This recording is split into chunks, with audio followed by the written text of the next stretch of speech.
Couch Guy Sports Loose Change Podcast, episode number 83. We got me, we got Jared this week. We got no guests, and per usual, with producer Patty P. And I'm just gonna lead it off with this. If you guys hear any barking of any sorts in either microphone, mine or Jared's, we both have dogs here that might start barking in the middle of the show. But who cares? You know why? Because we're Americans. Because dogs are awesome. And Americans love dogs. Except for me, because mine chewed my couch today. Yeah, okay, except for Jared, who's got a dog who eats his couch. Asshole. Speaking of which, so your excuse, you sent the pictures pretty bad. Your excuse was that he might have got food stuck under there. Imagine getting food stuck underneath somewhere and then eating through the material that is blocking your food. Like, imagine dropping a piece of chicken below a table and be like, I gotta eat this through table. the table. Only way I'm getting this piece of chicken is if I eat through the table. I'm not going to sensibly go around this. I'm just going to go through it. Screw all you and your need for this table. I'm just going to go chop right through this thing. Yeah, looks like I got dinner before I get dinner. This is going to be sick. Is this oak or maple? Because this tastes delicious. So another side story of the week before we actually get into the show. You know how I'm wicked cheap and I won't spend money on anything, and I tend to wear the same pair of jeans every single day because I destroyed all my other pairs of jeans. Amen. Oh, side note, Daniel Tice, is he actually bald? Another side story, is Daniel Tice bald or did he bleach his hair? Because he looks bald even close up, but then he might also have hair. I think he bleached his hair. Did you buy a pair of jeans? Did you buy a new pair of clothes? Slim Shady Tice. Oh, I don't know. Listen. Okay, back to the close. So Friday night, I was out in Providence, one of my favorite bars, Rock and Rye. It was a good night. It was fun. They have beer pong tables there, which is really cool. But I had one pair of jeans that I've been wearing for like the past month. And I know it sounds gross, but I wash them like every other day because I hate spending money. Spending money is my least favorite activity in the world. And I know. I bent down at Rock and Rye. Bent down to pick up one of these pong balls. And I noticed earlier, I was like, oh shit, there's a little hole in the crotch, a little tiny hole. So, because whenever I got thick thighs, I'm thick with two C's. And when I bend down, the hole in my crotch. You rip your pants? I just heard. I ripped my pants. I did, but like it was open enough. It was open enough where I could feel a slight breeze going on down there. But it wasn't open enough where other people could see it. So that happened. I left my debit card there that night too. Checked the hours the next morning. I was like, I'll just go back when they open up for lunch at noon. This place apparently is like solely a night bar because they open up at 5 p.m. So I had to drive all the way home, then drive all the way back to Providence the next day. That's like late dinner hours. Never mind fucking lunch. Yeah, 5 p.m. opening. It sucked, but whatever. And I got there at like 5:30, and there were already a ton of people in there drinking. Place is sick. Go to Rock and Rye. I had a middle-aged woman run her hands up and down caress my body. I don't believe that at all. I swear to God. An old lady can do much better than you. I swear to God. And listen, we were just talking about how nice my beard was. My beard was looking nice that night. She came up to me. According to people in your life. Jeez. Yeah. Side note. I'm tired of people taking shots at my beard because I've got a pretty nice beard, and Jared even admitted that. It makes no sense. I did nothing of the sort. Yeah, you did. Anyway, I was standing there, and this lady comes. I'm talking to my buddy, and this lady comes up to me, starts up literally like she put her arm below my armpit, like she's getting ready to cut my armpit. Ooh. And then all of a sudden, I'm confused. I am a little intoxicated, and I looked at her. You like, went for it? No, I was like, lady, what are you doing right now? I didn't say that out loud, but I was petrified. I was nervous. I see why women get nervous. I was like, is she about to kidnap me? But no, she just runs her hands from beneath my armpit all the way down my side, right in front of, right above my waist. And that's when she let go and she gave me the look like, oh yeah, buddy, I just did that. Yeah. I want it. And I was like, oh man. And then there was a guy there. There was a guy there. Straight ladies don't hit on me. Guys and middle-aged women hit on me. There was a guy there. I don't know if he was the homosexual variety. Nothing wrong with that. There's nothing wrong with being a homosexual. But I don't know if he was. I saw him eyeball me when I was playing beer pong, and he makes a beeline at me. Walks right up to me, puts his hand on my like chest, and looks at me in the eye and goes, "You're gonna make this next shot." And I was like, "Oh shit." See, I don't believe this again. You're just telling lies. I swear to God, I don't lie. I don't make up lies. This is my life. This is what happens. You know what happened? I missed the shot. So he was wrong. He was wrong. Rattled. But he did. I was very rattled because he said it so close to my ear that it was one of those moments when I just had chills. Oh, you know what it was? You got aroused. I don't so close to you. I think you got aroused big time. Listen, I'm not here to deny that I got aroused. I'm not here to say I was aroused. I am here to say that he was touching me without me saying I want to be touched. Okay, I understand. You were excited. You were ready for it. You were still aroused from the middle-aged woman feeling you up, and then some guy whispered in your ear, and you just didn't know what to do. You were so excited. You were so overwhelmed by the moment, and you know what? He didn't once mention your beard, which probably got you a little rattled. Listen, because you love when people mention your beard. Because I got a nice beard, and I don't get the hate towards my beard sometimes. Listen, chain of events, ripped pants. Actually, the guy touched me first. I took a cereal shot, Honey Nut Cheerio shot. Middle-aged woman touched me, and then I lost my debit card at the bar. Also, side note, if you're a cat meowing in the background, that's his old feeble. I'm watching a house this week, so that's why there's a dog here. That's why there is a cat here too. And the owner told me that the cat is on her last days. So realistically, this cat could die while I'm here, which petrifies me. Do you have to like bury it or like? What do I do if this cat dies here? What do I do? When are they coming back? Like how long you house sitting? Till Saturday. Oh, what if the cat dies before Saturday? What if the cat dies tonight? Then what? Oh, good content. But hey, you should bury it, and we'll live stream on our Twitter and Instagram just you having a burial service by yourself for the cat. At Couch Guy Sports. Yep, at everything. Just follow at Couch Guy Sports. No, and the neighbors would be petrified because they took down their back fence, which is another story to this. So I'm watching this house, and usually I can just let the dog go in the backyard because it's a fenced-in yard. They took down the fence, but she still like let the dog run around outside. They probably put an electric fence up. No, there is none. She's just like, yeah, they should be fine. And I was like, what do you mean? If this dog runs away, A, it's going to ruin my night because I have to go find the dog.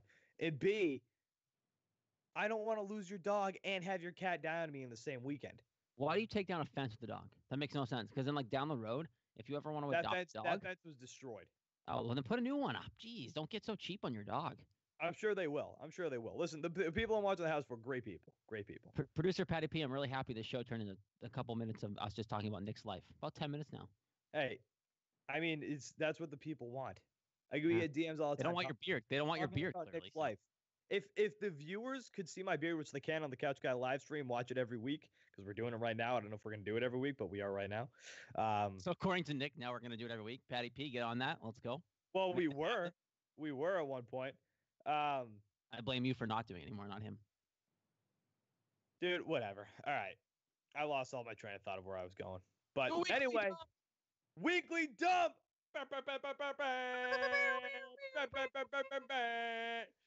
All right. LaMelo Ball back in high school because LeVar must realize that he's an idiot.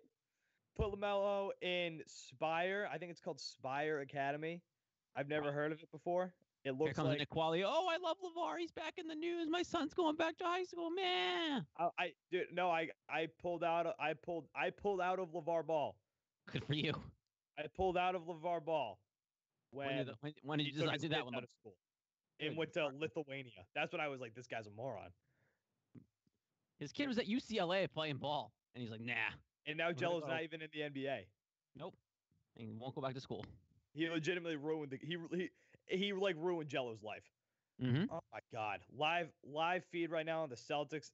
Anthony Baines is an animal, and he's hitting threes. Anthony Baines, Aaron Baines is an animal. Anthony Baines, you idiot! I might have.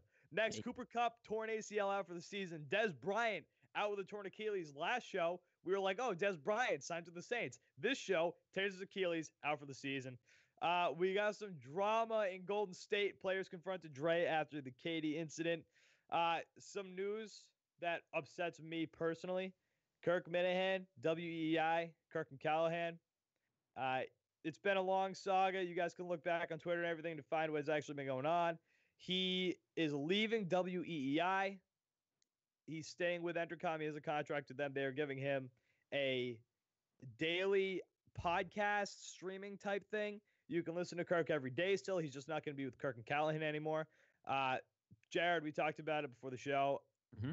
Sucks as a morning listener because he was, I mean, no offense to Jerry. Jerry and Kirk went so well together, but Kirk is the engine to that train. Like Kirk is the reason that they were number one, the main reason. Well, yeah, and I think even when Dino was still there too, I think he was a big reason why a lot of people started to tune in when it was the three of them because they wanted to hear what Kirk was going to say. It's a big loss for the morning show, and I'm a big Mutt guy. Like I don't think a lot of people are. One because he's got some ESPN New Hampshire roots. Shout out. But at the same time, I think it's a loss. The station's going to feel it. And he's a big reason why they were number one. I'm going to listen to all of Kirk Minahan's stuff now. Radio.com, the streaming, whatever he's doing daily. He's going to get a co-host at some point. Hope it's someone good. A lot of those people that were listening to them in the morning and made them one of the top stations here in Boston in the morning are now going to follow him to radio.com. Just the way it is because he's got an audience. Yeah, and I'll be listening to Kirk once he's on radio.com, but it still sucks. It like the morning commute, like I looked forward to listening to Kirk every single morning. So we'll miss Kirk on EEI. Jimmy Butler traded to Timberwolves, something we're going to talk about in the main topics for Robert Covington and Dario Saric. Manager of the Year announced Bob Melvin for the A's, Manager of the Year for National League, Brian Snitker of the Atlanta Braves. 20 seconds from each of us. How do you not give Alex Cora this? I understand that Bob Melvin brought his team to the AL wildcard game with the lowest payroll in baseball. Cool, that's sweet. I don't care that the Red Sox had the highest payroll in baseball. They've had the highest payroll in baseball, I believe, the past couple of years. Why couldn't they get to the World Series the past couple of years? And most of that highest payroll, quote unquote, belongs to Hanley Ramirez and Pablo Sandoval, who weren't even on the team. So, well, I mean, you're paying David Price, but it's annoying because that highest payroll argument's crap when a good percentage of your starting roster, and if Pedroia was there too, even more, is homegrown. Like a lot of them aren't even paid yet. Look at the core of that team. Only guy that's really been paid so far is JD Martinez. Yeah. And opening day position players, Jared Carrabas pointed this out. Shout out, friend of the show, had him on before. Throwback interview last week. Opening day roster in the field, Vasquez homegrown, Hanley Ramirez homegrown. Second base, who was this? Was it everybody but second base maybe? Shortstop, yeah, Xander. That's because if Pedroia was back, then Pedroia would have been at second. Xander is short. Third base, Devers. Left field, Benintendi. Center field, Jackie. Right field, Mookie. It's all homegrown, and regardless, getting 108 wins, I don't care what the payroll is of the team. Getting 108 wins is tough. Winning the World Series is tough. He deserved to be Manager of the Year. It's BS. Cy Young announced tonight we're not going to be able to say the MVPs on this show because they're going to come out again tomorrow, Thursday night. It's Wednesday night recording. Cy Young's announced. Blake Snell, American League, as expected, 1.89 ERA. It was Chris Sales for the taking until his shoulder decided to fall off midway through the season. And then National League, again, obvious, Jacob deGrom. If Jacob deGrom didn't win that the award, that would have been just absolutely asinine. Mm-hmm. Yeah, no. I think Jacob deGrom won that award in like July, to be fair. Yeah. He was one of the best pitchers. Dominant. He had one of the best seasons ever. Lights out. He was one of the best seasons in Major League history, hands down, on a team that was dog shit, by the way. Yeah, and that's why his win-loss record is so bad. I mean, there was something at the end of the season that somebody mentioned, a statistic. It was like if the Mets scored 4 runs in each of deGrom's starts, he would have went 32-0. If they scored 3 runs, they would have won like 28 of the games. If they scored 2 runs, they would have won 24 of the games. He was absolutely dominant. And Blake Snell, too, Tampa Bay Rays. That's another thing. If you're not going to give the award, going back to Manager of the Year, if you're not going to give the award to Alex Cora. Why not Kevin Cash? I didn't think Bob Melvin had a chance. I thought it was either going to be Kevin Cash of the Tampa Bay Rays or Alex Cora because Kevin Cash managed this team to 90 wins using a starting pitching, a bullpen day. I went to one of the bullpen day games.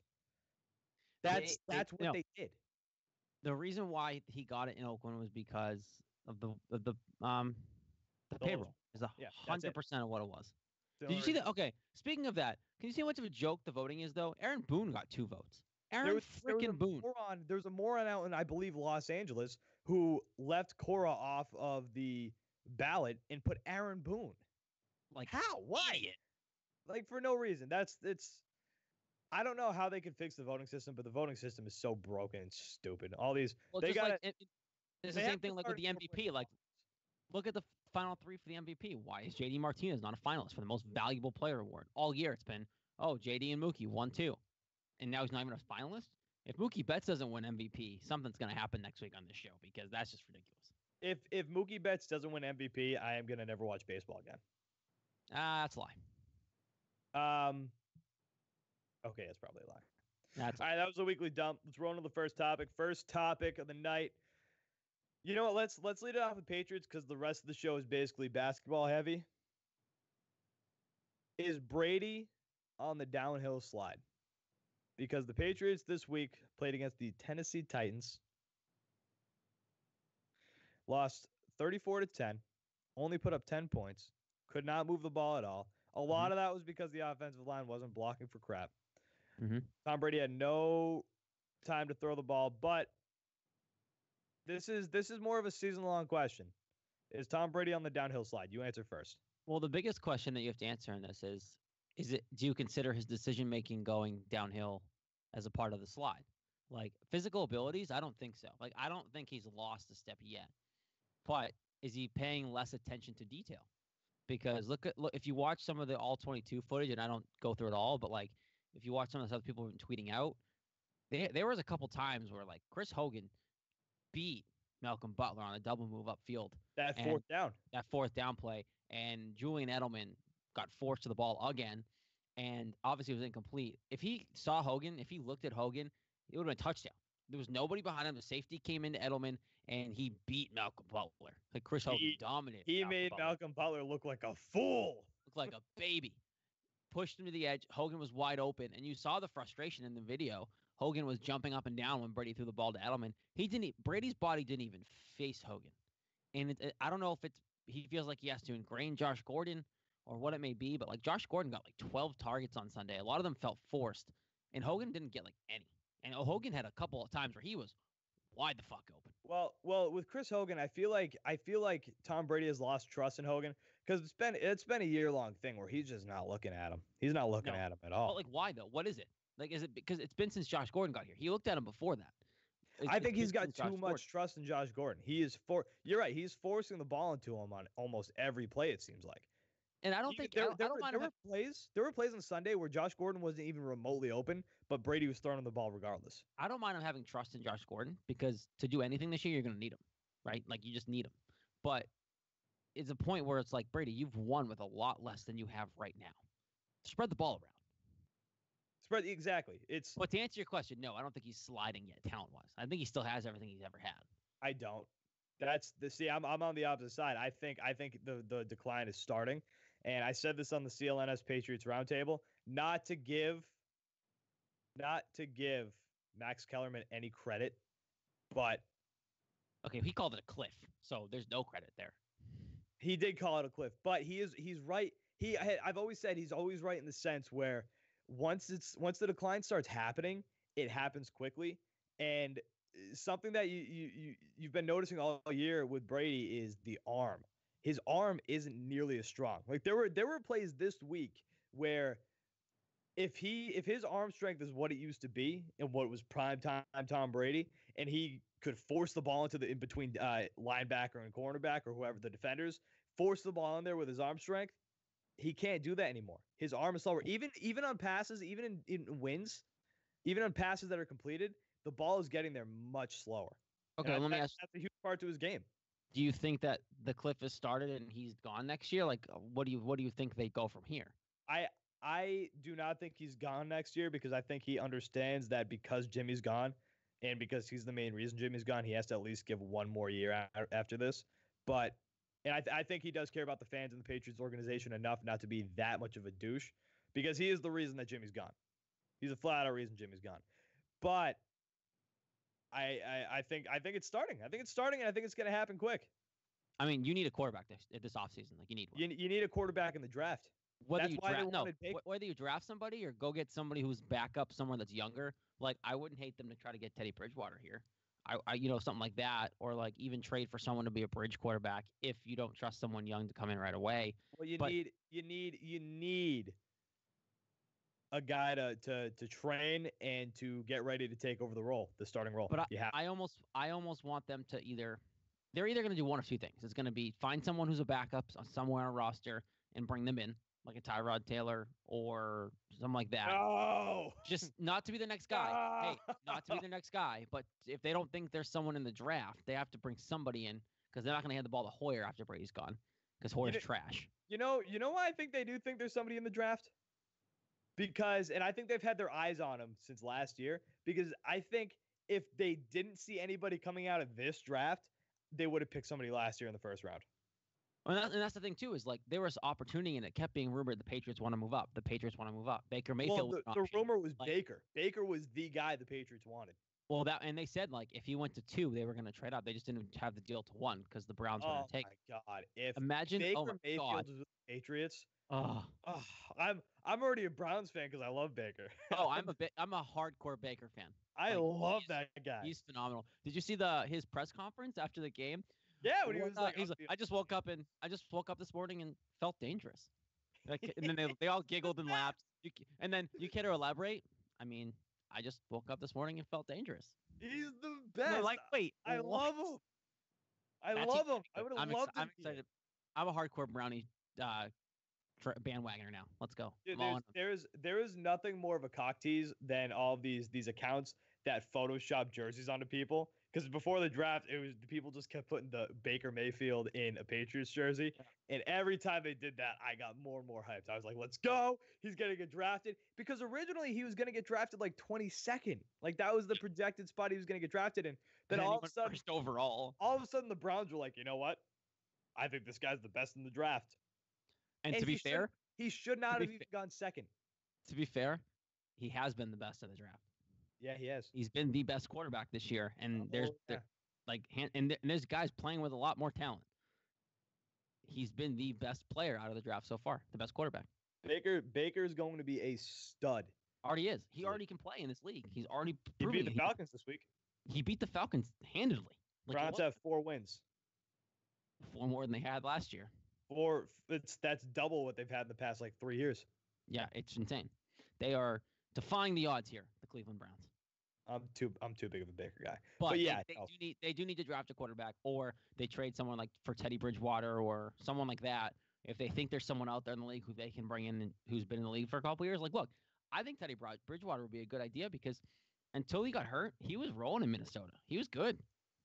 He was. He looked like he was the next star, and he got hurt, and he got his job taken over by Case Keenum, which is weird. And Sam Bradford. And now Kirk Cousins has a fully guaranteed deal in Minnesota. I can't see how that could go wrong. But no, to get back to the real question, I do think Tom's on the downhill slide. Oh, 100%. A little bit, not much. And I think you can't lie to yourself. I don't think the talent's gone.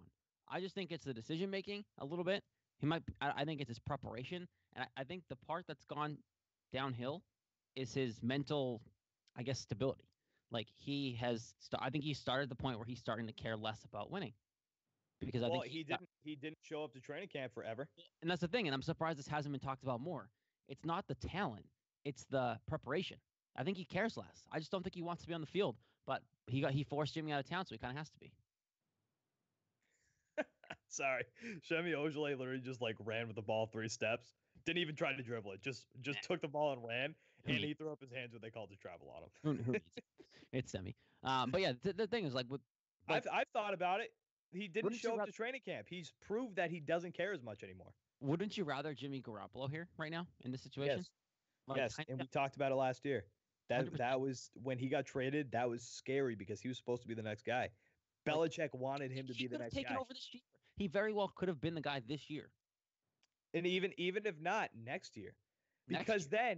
because you know what happens if you do hold on to Jimmy, you have that quarterback where that's gonna push Brady. Because the whole reason I think Brady was so good these past 3 years is because he knew he had Jimmy behind his back. He knew he had Jimmy waiting to take his job. But now he's got Brian Hoyer behind his back and Danny Etling. Who cares? No, That means nothing to him. Doesn't care at all. There's no motivation. And that was the biggest thing is when Jimmy Garoppolo came in, look what happened. You won Super Bowls. Okay, Yeah. There's no motivation left. Jimmy Garoppolo was here last year, and look what he did in the Super Bowl. 500-something passing yards, had an MVP season. See, and that's what convinced me that the decline really hasn't started. There's no way you lose that much of an ability in less than a year. Look what he did in February. It's the cliff. No, it's the preparation. It's the preparation, Nicholas. It's the preparation. Are we sure Daniel Tice isn't bald? Are we sure? Because that looks bald. I don't know. He looks bald, but he also I think there's also some hair there. I don't know. Maybe he got sick of the bleach blonde hair because I know he did bleach blonde his hair or bleach his hair, whatever the word is. All right, next topic. Jimmy Butler traded to the 76ers. What does that mean for the Celtics? Listen. Nothing if they didn't play love Jimmy Butler. Love him.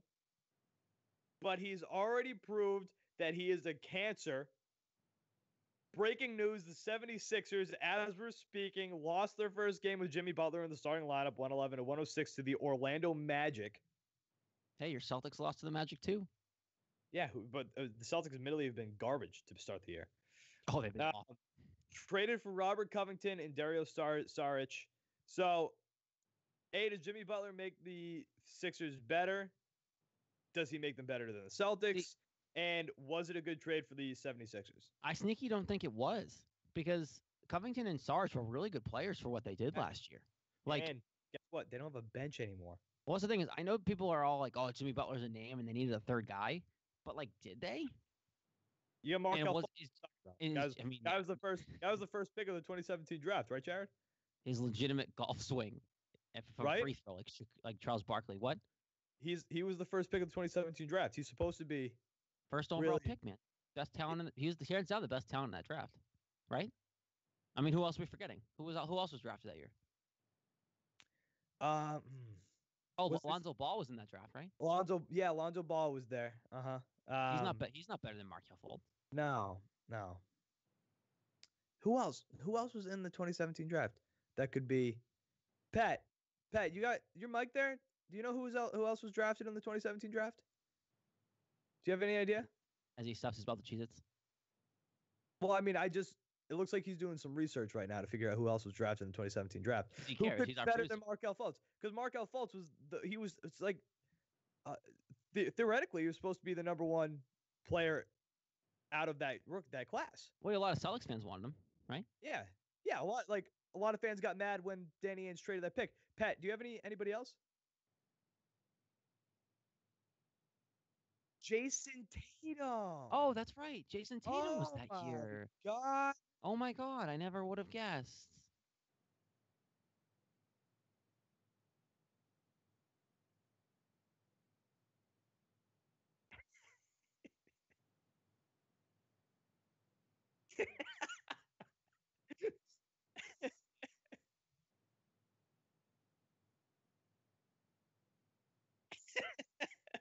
What are you talking about?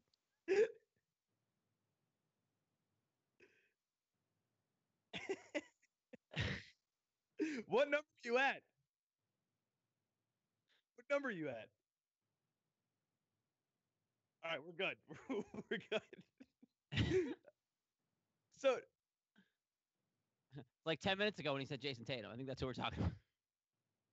Oh, if that might not have even made it onto the actual podcast. Pat was just reading off a bunch of names, but the name Jason Tatum. Jason Tatum out of Duke. That kid. Oh, plays for the Boston Celtics. He's an absolute legend already. It'd be nice if the 76ers had him. They would actually be a pretty legit team this year, but if Philly took Jason Tatum, oh my God. man, rats. Here's the deal. Look, Jimmy Butler, short term, fine. It's a splash. It's whatever. I don't think Celtics playing the way they should be. It's still not a threat. Like It right now, makes noise online. right It's a now, media thing. exactly. It's a click thing. I wouldn't say that the Celtics are going to be like any less of the favorite. Right now, I wouldn't take them just because, again, they're playing like crap, even though they blew out the Bulls tonight. But I think their biggest threat still the Raptors is going to be the Raptors the whole year. It always has been. It always will be. It'll be them and the Raptors in the Eastern Conference Finals. It'll be the Celtics in the NBA Finals. That's what it's going to be. It's just not going to change because in the NBA, Nick Qualia, you bet on talent. Always have, always will, especially in the league the way it is now. Whoever has the talent, the most talent, wins the series, wins the finals, or at least goes to the finals. I still think the Celtics have more talent than the Raptors. The Celtics are still the best team in the East.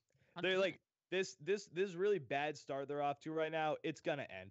And the Raptors are certainly scary. Kawhi Leonard, I think it was underestimated how much better Kawhi Leonard is than DeMar DeRozan. Kawhi Leonard's a freak. Well, that's why they made the deal, because they're hoping this can be something that convinces him to stay. Like, they made the deal to potentially get him to win this year, or at least get to the finals, get over the hump, and hopefully get him to stay. And now, I don't think he's staying by any means. He hates Toronto. But that was the gamble they took, and it's paying off right now. They're playing them next, and they're going to see it. The narrative used to be NBA players didn't like going to Boston, partly because it was too cold. Try playing in Canada. There's no way Kawhi Leonard, a Los Angeles boy, likes being in Canada. It's already snowing up there. Yeah, and plus Jimmy Butler's attitude, he's already proved it twice now that he just cannot deal with with players with attitude, which he's dealing with. Ben Simmons. He's probably gonna. I wrote this in a blog about Markelle Fultz's foul shot. Do not let Jimmy Butler see that video, because Jimmy Butler will walk into that locker room, take Markelle Fultz by the hair, and then give him a swirly. Be like, you fix that foul shot. You got to fix that foul shot, and just continue to give him a swirly until he fixes it. It's insane, but it's a splash. It's not going to make them. It's going to make them a little better right now, but people are underestimating what they had to give up. Covington and Saric, it's a big deal. And zero bench.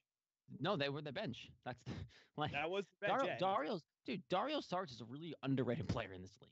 Yeah, and it's gone. The bench is completely gone. You can't win. You cannot win in the NBA without a bench. That's why Golden State was so good.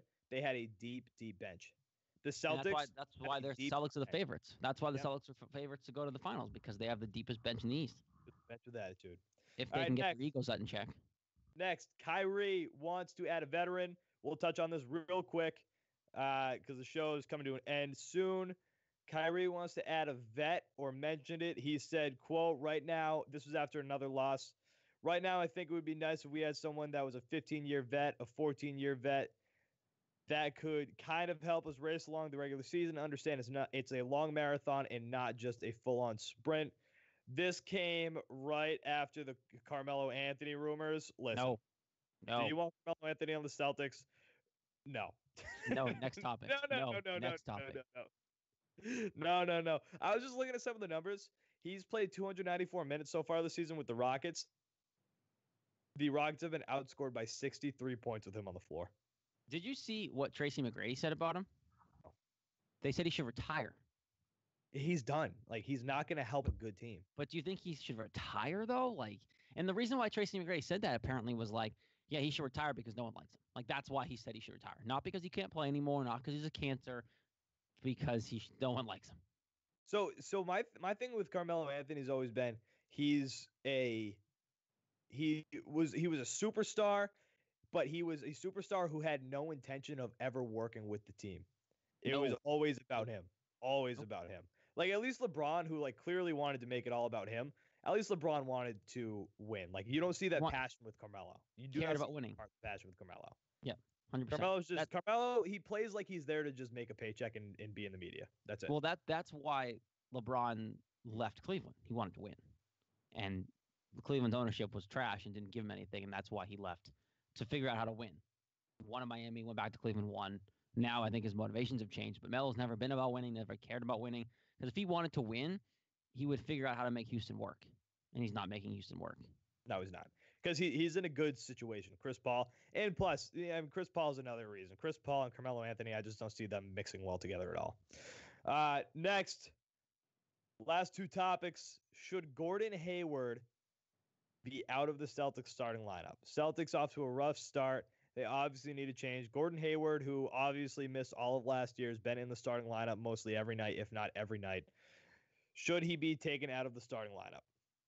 See, before this Bulls game, I said yes, but I don't know anymore. Because they're blowing out Chicago. The Bulls suck. Yeah, but like they've been in a lot of. I mean, 111-82. Yeah, they've been in a lot of close games. The Bulls have some talent. They're missing some pieces too with injuries. But look, I don't think so. Only because long term you need him. You need this to be the starting lineup to succeed. Well, see, that's the thing. Just because you take him out of the starting lineup now doesn't mean that you have to keep him out of the starting lineup. See, it's all about really in my mind, and goes back to my biggest argument I've always said about Marcus Smart. It's really not about who starts; it's about who finishes, and that's a huge cliche, but it's true. Marcus Smart seems to always be on the floor at the end of games. Never started. Gordan Hayward right now doesn't need to be on the floor to start games, if that's what they think is going to help the starters, but he needs to be on the floor at the end because that group is going to close games. Gordan Hayward knows how to make big shots, and eventually, once he gets his legs back underneath him, he's going to be a game changer like he always has been. I don't know what it's going to do. He claims he's okay with going to the bench, but every player is going to say that until it actually happens. Well, I think he actually would because he understands he's clearly not the same player as he was. Like the Gordan Hayward that you signed is not the same guy who is playing right now for the Celtics. He looks slow, his shots off. One of the big things with Gordan Hayward was how explosive he was. He's just not that right now, and it's with good reason. I mean, he's going to get that back. Shattered his ankle. Yeah, he'll get it back. He'll be fine. And Paul George is a good example because look how long it took Paul George almost like half a season to figure it out. Yeah, and once Gordan gets it back, then put him back in the starting lineup. But for right now, I'm fine if you take him out. Let him put the training wheels back on and get him out there on with the bench. Make him part of the bench with attitude, with just a little less attitude. I think that especially because you're taking Marcus Morris off the bench if you do that. I think if you look at Gordan Hayward the way it's set up now, you can't go wrong either way. I think the biggest person that it would help is Jaylen Brown. Because I think there's a little bit of too much of similarities there, and I think Jaylen Brown's been struggling a little bit to find his shot and to figure out where he's going to fit in this group. And he had a decent night tonight, but like you look at overall especially the road trip, it hasn't fit in. He's been struggling like a mother, and it's just like what's the problem? Gordan Hayward's kind of the problem because Gordan Hayward's the ones that's just like the same kind of game. He's going to end up taking those shots. He's the biggest one that would benefit from Hayward going to the bench. So I wouldn't hate it, but you have to look at big picture. He's going to end up being in the starting lineup eventually. So they have to figure it out. And there's a lot of egos, Nick, right now. A lot of mouths to feed. You know what? There are a lot of egos. There are egos. I will tell you that's the problem right now. I know that. There are a lot of egos, but I think they're all a team who wants to work together. You know who's not a team who wants to work together? Golden State Warriors. Look at that segue. Look at radio that segue, baby. Yeah. Katie, this is the title, the headline of this topic. Quote, KD being a bitch. You know why that's the headline? Because I texted Jared, is there anything specific you want to talk about? He just texted me back that KD being a bitch. So we're going to talk about KD being a bitch. We're going to talk about this quickly because Pat's going to yell at us if we go over the time limit. So drama. Draymond, KD, again, it's been a history. It boiled over the other night again. So game's close, tied game. Ball goes up in the air after a shot. Defensive rebound. KD goes up for it. Draymond steals it from him. Draymond goes up the floor. Time's ticking down. Turns the ball over. KD, after he grabs that ball, is clapping his hands, pissed that he didn't get the rebound, that Draymond took it away from him. They start yelling at each other on the bench. Things got a little out of hand. They're going back and forth. Draymond starts going after KD, calling him a bitch and calling him out about being a free agent, calling him out about his free agency. So hopefully this is the downfall. I need this to be the downfall of the Golden State Warriors. It's the downside of Kevin Durant on the Golden State Warriors. If anyone thinks Kevin Durant is coming back after this season, you're an idiot. This year they're going to win. They're more talented than anybody else. They're going to win the championship again. It's what it is. People were kind of surprised that Kevin Durant came back this year, and I'm not surprised that he did because, again, they won, and I think they can make it work for one more year. But Kevin Durant's gone after next year. Draymond Green stays. Comes to the Celtics. Yeah, that's not happening. He's gonna go to the Warriors. I mean, he's gonna go to the Wizards. Excuse me. The Wizards? I don't know.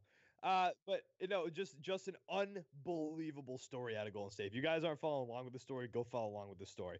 It's like these are the types of egos that destroy teams. And it was kind of a conversation when they first got there because Draymond's such a douchebag that it was like, massive. how is KD, who's obviously very mentally weak, how is he going to deal with Draymond Green? Because Draymond's going to get in his face about some things. Oh, 100%. You knew this was going to happen. Well, Kevin Durant's just soft. And I think people didn't really notice it until he left Oklahoma City. Now, would it be awesome if he went back to OKC? Yes, he's not going to. But that would be the ultimate. But that would mean Russell Westbrook would have him and Russ together again. That would be fun. But no, people could have seen this coming because eventually Kevin Durant showing his true colors and Draymond Green's going to poke the bear whenever he can poke the bear. That's who he is. All right. Anything else for the net you want to get off your chest here? Your beard actually does look good. I'll give you that. Fucking thank you, dude. Anybody else tells me my beard looks like shit, I'm going to be rattled. Because my beard, I take care of this thing. And producer Pat, and side note, side story from earlier. Producer Patty P, brand new Patriots hat on tonight. Found it on the side of the road like a stud. How do you get things for free? You find them on the side of the road. And it's brand new. It's not. He didn't. How to wash it? I hope he washed it a little bit because that's just nasty. But nobody looks at that hat. Nobody looks at that hat and goes, "That's a side of the road hat." It's a salute to service Patriots hat. It's quality. The sticker is still on the brim. Can't go wrong. Producer Patty P. All right, Couch Guys Sports. Couch Guys Sports Loose Change Podcast, episode 83 in the books. Here comes my long spiel I do at the end of every show.